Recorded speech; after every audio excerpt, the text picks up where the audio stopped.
అందరికీ నమస్కారం. ఈరోజు మనం వేద నాగరికతలోని ముఖ్యమైన ప్రశ్నలు, వాటి సమాధానాలను తెలుసుకుందాం. ఇందులో భాగంగా మొదటి ప్రశ్న, వేద నాగరికత కాలంలో ప్రధాన ఆర్థిక వృత్తి ఏది? ఆప్షన్ ఏ వ్యవసాయం, ఆప్షన్ బి వాణిజ్యం, ఆప్షన్ సి పశుపోషణ, ఆప్షన్ డి లోహ పరిశ్రమ. సరైన సమాధానము పశుపోషణ. సింధు నాగరికతలో వ్యవసాయం ప్రధాన వృత్తి.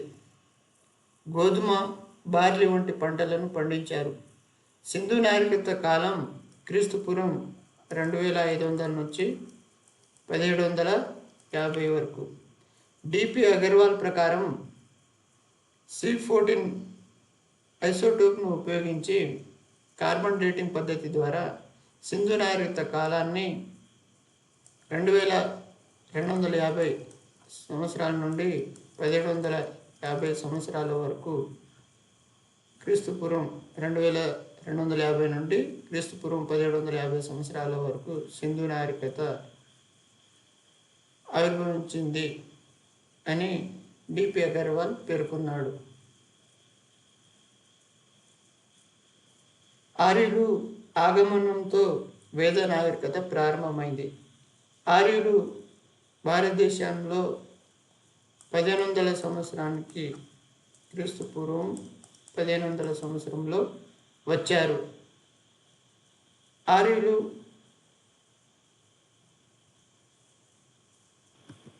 ఆర్యులు రావడంతో వేద నాగరికత ప్రారంభమైంది. వేద నాగరికత కాలం క్రీస్తుపూర్వం 1500 నుండి క్రీస్తుపూర్వం 600 సంవత్సరాల వరకు. ఈ వేద నాగరికత కాలాన్ని రెండు రకాలుగా విభజించారు. క్రీస్తుపూర్వం 1500 నుండి 1000 వరకు ఉన్న కాలాన్ని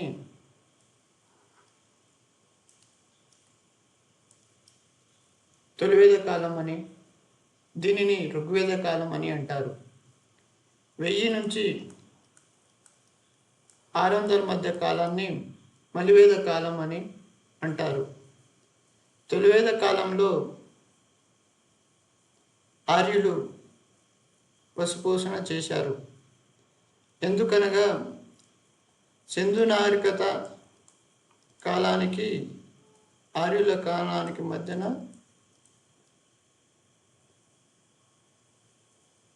కొన్ని సంవత్సరాలు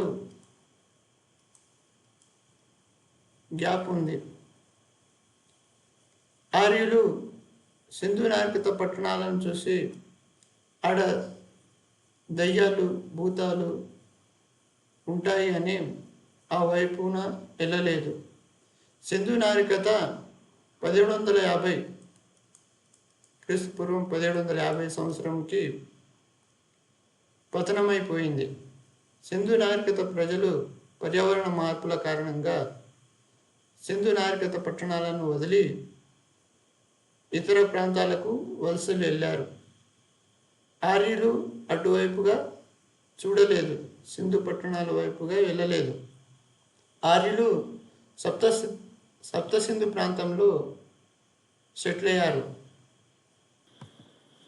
కావున ఆర్యులకు పట్టణ నాగరికత, పట్టణాల గురించి అంతగా తెలియదు.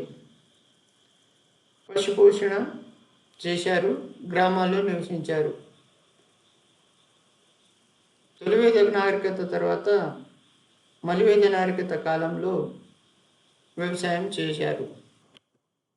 రెండవ ప్రశ్న, వేద నాగరికత, వేద అనే పదానికి అర్థం ఏమిటి?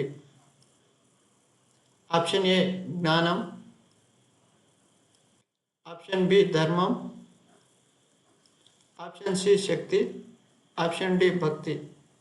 వేద అనే పదానికి అర్థం, సరైన సమాధానం జ్ఞానం. విద్ అనే పదం నుండి వేదం అనే పదం ఉద్భవించింది. వేదం అనగా అర్థం జ్ఞానం. మూడవ ప్రశ్న, ఋగ్వేదం ప్రధానంగా ఏ విషయాలను కలిగి ఉంటుంది?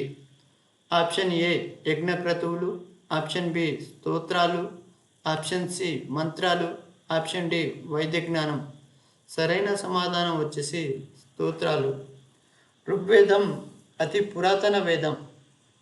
ఋగ్వేదం అతి పురాతన గ్రంథం కూడా. ఋగ్వేదంను మ్యాక్స్ ముల్లర్ ఆంగ్లంలోకి అనువాదం చేశారు. ఋగ్వేదంలో 10 మండలాలు ఉన్నాయి. 2, 9 మండలాలు అతి ప్రాచీన మండలాలు. 1 మరియు 2 నుండి 9, 1 మరియు 10 మండలాలు నవీనమైనవి. ఋగ్వేదంలో మొత్తం 1028 శ్లోకాలు కలవు.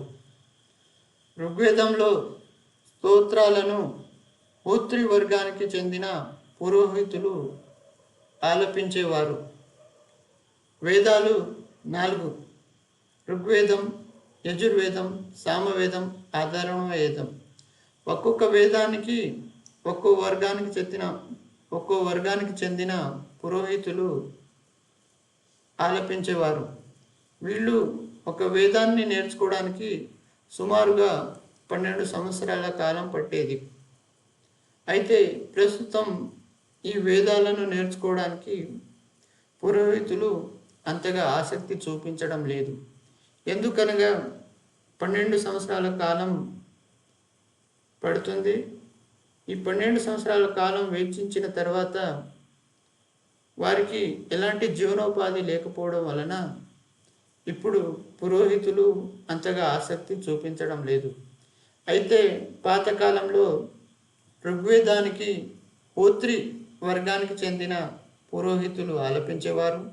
యజుర్వేదము ఆధ్వర్య వర్గానికి చెందిన పురోహితులు, సామవేదాన్ని ఉద్గాత్రి పురోహితులు ఆలపించేవారు. ఋగ్వేదంలో 10 మండలాలు కలవు.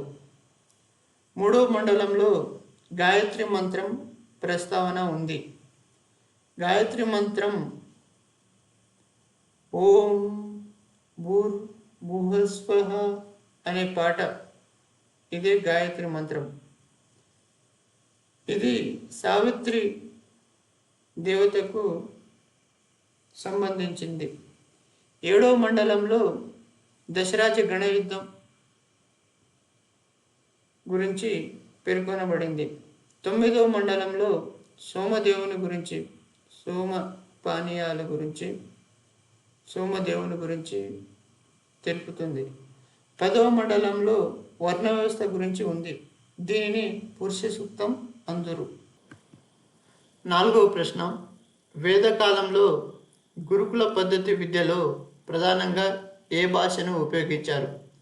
ఆప్షన్ ఏ ప్రాకృతం, ఆప్షన్ బి సంస్కృతం, option C Pali, option D అపభ్రంశం. సరైన సమాధానం సంస్కృతం. 5వ ప్రశ్న, ఋగ్వేద కాలంలో సభ మరియు సమితి అంటే ఏమిటి? ఆప్షన్ ఏ యుద్ధ పరికరాలు, ఆప్షన్ బి ప్రజాసభలు, ఆప్షన్ సి దేవతల పేర్లు, ఆప్షన్ డి వేద గ్రంథాల భాగాలు. సరైన సమాధానం వచ్చేసి ప్రజాసభలు. ఋగ్వేదంలో రాజు ఎన్నుకోబడతాడు. పరిపాలన ప్రజాస్వామ్యబద్ధంగా ఉండేది. రాజన్ పాలనలో నియంత్రించే సంస్థలు సభ, సమితి, విధాత. సభ, సమితి, విధాత. సభలో సభ్యుడు తెగ పెద్దలు, కుటుంబ పెద్దలు. తెగకు పెద్ద ఒకరు ఉంటారు, కుటుంబానికి పెద్ద ఒకరు ఉంటారు. వీళ్ళు సభ్యులు. వీళ్ళు కార్యనిర్వాహక బాధ్యతలు చేపట్టారు. సమితి ఇందులో తెగలోని ప్రతి సభ్యుడు సమితిలో భాగం. వీళ్ళు రాజన్ను ఎన్నుకుంటారు. నిర్ణయాలు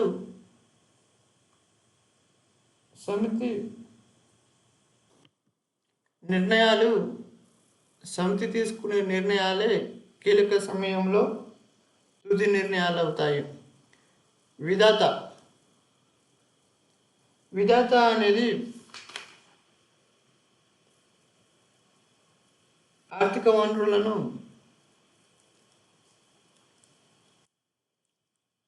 పంపిణీ చేస్తుంది మరియు వివాదాలను పరిష్కరిస్తుంది. ఇందులో సభ అనేది కార్యనిర్వాహక శాఖ, సమితి అనేది శాసన శాఖ,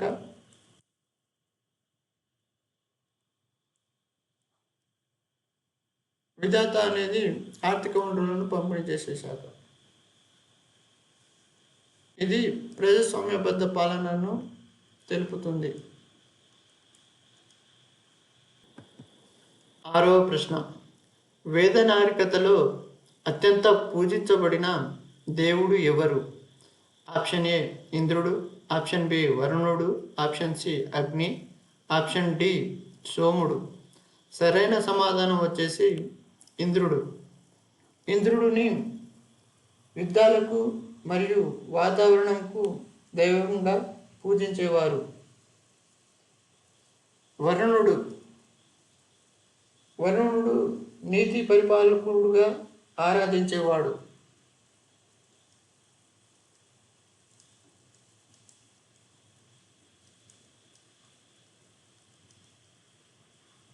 గ్రామంలో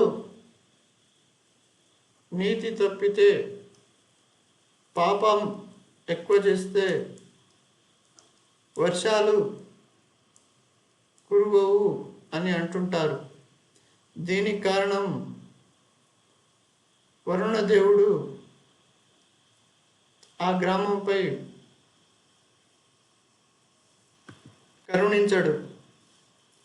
అగ్ని భక్తులకి భగవంతులకి మధ్య అనుసంధానకర్త. సోముడు వృక్షాల దేవత.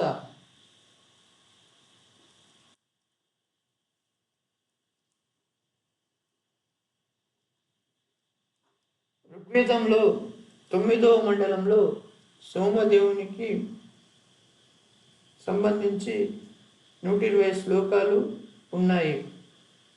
సోమదేవుని పేరు మీద సోమ అనే మత్తు పానీయం ఉంది. 7వ ప్రశ్న, ఋగ్వేదంలో ఉన్న స్తోత్రాల సంఖ్య ఎంత? ఋగ్వేదంలో ఉన్న స్తోత్రాల సంఖ్య ఎంత? Option A 1028, option B 1000, option C 1050, option D 1200. సరైన సమాధానం వచ్చి 1028. 2 to the power of 10 is equal 1024 plus 4 is equal 1028. ఇది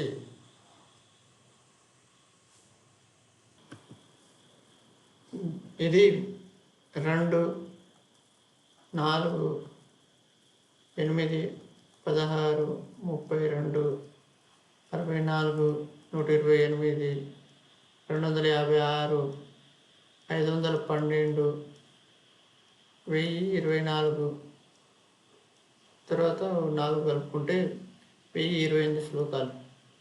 ఇవి మొత్తం 10 ఉంటాయి. దీనికి ఈ శ్లోకాలకు ఏం సంబంధం లేదు, కాకపోతే గుర్తుపెట్టుకోవాలని ఇలా చెప్పాను. 8వ ప్రశ్న, వేదకాలంలో ఆశ్రమ ధర్మం ఎన్ని దశలుగా విభజించబడింది? Option A 2, option B 3, option C 4, option D 5. సరైన సమాధానం వచ్చి ఆప్షన్ సి. వేదకాలంలో ఆశ్రమ ధర్మాలు 4. అవి 1 బ్రహ్మచర్యం, 2 గృహస్థం, 3 వానప్రస్థం, 4 సన్యాస ఆశ్రమం. బ్రహ్మచర్యంలో విద్యార్థి జీవితం గడుపుతూ జ్ఞానం పొందాలి. లైంగిక సుఖాలకు దూరంగా ఉండాలి. గృహస్థంలో వివాహం చేసుకొని సంతానం పొందాలి. వానప్రస్థంలో పాక్షికంగా సమాజంతో విముక్తి చెందాలి. అరణ్యవాసం చేయాలి. అడవులకు వెళ్ళి తిరిగి అప్పుడప్పుడు సమాజంలో కలవవచ్చు. సన్యాస ఆశ్రమంలో పూర్తిగా ప్రపంచంతో సంబంధాలను వదులుకొని మోక్షం కోసం వెళ్ళడం. సమాజంతో శాశ్వతమైన విముక్తి పొందడం సన్యాసాశ్రమంలో జరుగుతుంది. 9వ ప్రశ్న. పురుష సూక్తం ఏ వేదంలో ఉంది? ఆప్షన్ ఏ ఋగ్వేదం, ఆప్షన్ బి యజుర్వేదం, ఆప్షన్ సి సామవేదం, ఆప్షన్ డి అథర్వవేదం. సరైన సమాధానం ఋగ్వేదం. 10వ మండలంను పురుష సూక్తం అందురు. పురుష సూక్తంలో పూర్వజన్మలో చేసిన కర్మ ఆధారంగా జననం ఉంటుందని పేర్కొంటుంది. పురుష సూక్తం ఏమంటుందంటే పూర్వజన్మలో చేసిన కర్మ ఆధారంగా మనకు ఈ జన్మ ఉంది. అయితే ప్రస్తుత జన్మలో మనం మంచి కర్మ చేస్తే వచ్చే జన్మలో మంచి జననం ఉంటుందని పురుష సూక్తం తెలుపుతుంది. పురుష సూక్తం మొట్టమొదటిసారిగా వర్ణ వ్యవస్థ గురించి పేర్కొంది. పురుష సూక్తం ప్రకారం ప్రపంచంలోని అన్ని రకాల ప్రజలు బ్రహ్మ శరీరం నుండి పుట్టారు. బ్రాహ్మణులు బ్రహ్మ తల నుండి, క్షత్రియులు బ్రహ్మ భుజాల నుండి, వైశ్యులు బ్రహ్మ కండరాల నుండి, పొట్ట తొడభాగాల నుండి, శూద్రులు బ్రహ్మ పాదాల నుండి జన్మించారు అని పురుష సూక్తం తెలుపుతుంది. 10వ ప్రశ్న. సామవేదం ప్రధానంగా ఏ కోసం ఉపయోగించబడేది? ఆప్షన్ ఏ వైద్య మంత్రాలు, ఆప్షన్ బి యజ్ఞ గీతాలు, ఆప్షన్ సి సైనిక వ్యూహాలు, ఆప్షన్ డి ధర్మశాస్త్రాలు. సరైన సమాధానం వచ్చేసి యజ్ఞ గీతాలు. సామవేదం అనేది సంగీతం గురించి తెలుపుతుంది. 11వ ప్రశ్న. వేదకాలంలో గవిష్టి అనే పదానికి అర్థం ఏమిటి? ఆప్షన్ ఏ గోవుల కోసం యుద్ధం, ఆప్షన్ బి యజ్ఞం, ఆప్షన్ సి వాణిజ్యం, ఆప్షన్ డి దేవపూజ. సరైన సమాధానం వచ్చేసి గోవుల కోసం యుద్ధం. 12వ ప్రశ్న. అథర్వవేదంలో ప్రధానంగా ఏ విషయాలు ఉన్నాయి? ఆప్షన్ ఏ వైద్య మంత్రాలు మరియు గృహ సంబంధ ఆచారాలు, ఆప్షన్ బి గీతాలు, ఆప్షన్ సి యజ్ఞ విధులు, ఆప్షన్ డి యుద్ధ కథలు. సరైన సమాధానం వచ్చేసి వైద్య మంత్రాలు మరియు గృహ సంబంధ ఆచారాలు. వేదాలు 4. ఋగ్వేదం, యజుర్వేదం,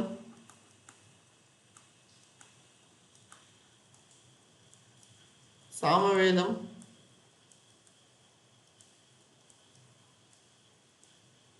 అథర్వణ వేదం. అథర్వణ వేదము కొన్ని కాలాలుగా దీన్ని వేదంగా పరిగణించలేదు. ఇందులో భూత ప్రేతాలను మరియు వ్యాధులను ఏ రకంగా దూరం చేయాలో పేర్కొంటుంది. ఇది బానిసలను గురించి మొదటిసారిగా ప్రస్తావించింది. యుద్ధ విద్యల గురించి పేర్కొంటున్నది. ఈ వేదం మొట్టమొదటిసారిగా గోత్రంను పేర్కొన్నది. ఋగ్వేదంలో 10 మండలాలు ఉంటాయి. పురుష సూక్తం గురించి తెలుపుతుంది. యజుర్వేదం అనేది యజ్ఞ సమయంలో పాటించవలసిన నియమాల గురించి తెలుపుతుంది. సామవేదం సంగీతం గురించి తెలుపుతుంది. అధర్వణ వేదం ప్రధానంగా ఏ విషయాలు ఉన్నాయి అంటే వైద్య మంత్రాలు, వ్యాధులను ఎలా దూరం చేయాలి, భూత ప్రేతాలను ఎలా దూరం చేయాలనేది తెలుపుతుంది. కాబట్టి సరైన సమాధానం వచ్చేది వైద్య మంత్రాలు మరియు గృహ సంబంధ ఆచారాలు.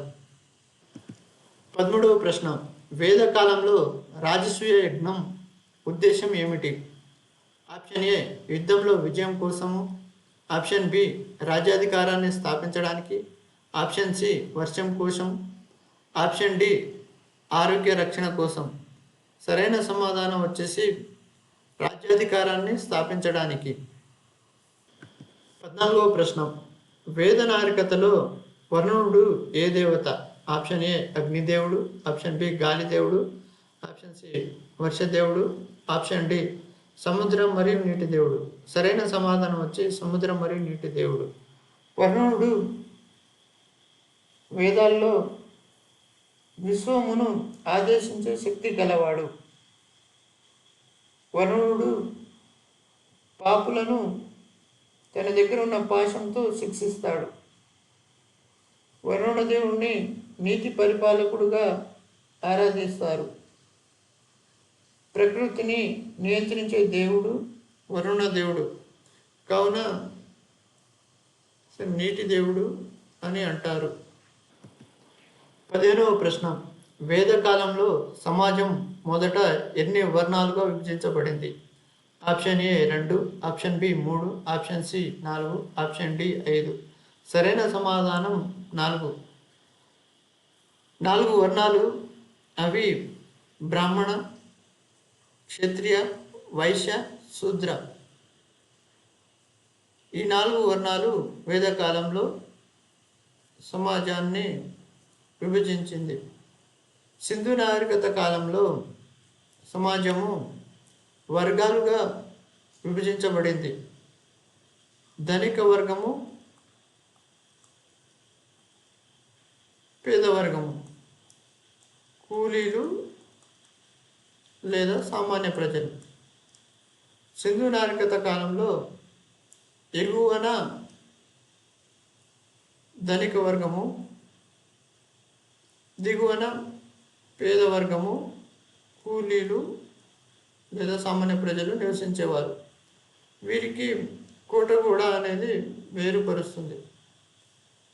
అదే వేదకాలంలో వర్గ వ్యవస్థ కాకుండా వర్ణ వ్యవస్థ ఏర్పడింది. వర్ణం అనేది శరీర రంగును బట్టి వర్ణాలుగా ఏర్పడ్డారు. శ్వేతవర్ణము, కృష్ణవర్ణము అని 2 వర్ణాలుగా విభజించారు. శ్వేతవర్ణంలో తర్వాత కాలంలో బ్రాహ్మణులు, క్షత్రియులు, వైశ్యులు, శూద్రులుగా సమాజం విభజించబడింది. శూద్రులు కూడా ఆర్యులే. తొలివేద కాలంలో వర్ణ వ్యవస్థ ఏర్పడినప్పటికీ సమాజంలో దురాచారాలు చోటు చేసుకోలేదు. తర్వాత కాలంలో మలివేద కాలంలో దురాచారాలు వచ్చాయి. కుల వ్యవస్థ పాతుకుపోయింది.